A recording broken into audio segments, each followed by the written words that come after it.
আসসালামু আলাইকুম। সবাই কেমন আছেন? আশা করছি ভালো আছেন। তো যে বিষয়ে বলতে আসলাম সেটা হচ্ছে আপনারা সবাই সবার মেসেঞ্জার চেক দেন, দেখবেন যে মেসেঞ্জার চলতেছে না। এর আগেও এরকম হয়েছিল যে ফেসবুক কয়েক ঘন্টার জন্য বন্ধ হয়ে গেছিল, ফেসবুক চলছিল না। তো এখন এমন সিস্টেম হয়েছে, মেসেঞ্জারে ঢুকলাম আর দেখলাম যে অটোমেটিক মেসেঞ্জার লগ আউট হয়ে গেল। তো আমি তো লগ আউট করিনি, অটোমেটিক লগ আউট হয়ে গেছে। পরে মেসেঞ্জার ডিলিট করলাম, আবার ডাউনলোড দিলাম প্লে স্টোর থেকে, তারপরে দেখি কাম হইতেছে না, আবার লগ ইন করবা কইতাছে।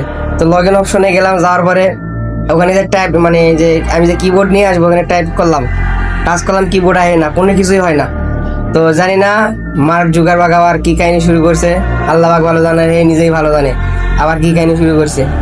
যে সময় হুট করে মেসেঞ্জার বন্ধ হয়ে গেল, না এ নিজের থেকে বন্ধ করে দিল, কি কারণ বা কি উদ্দেশ্য রয়েছে আমরা কিছুই জানি না।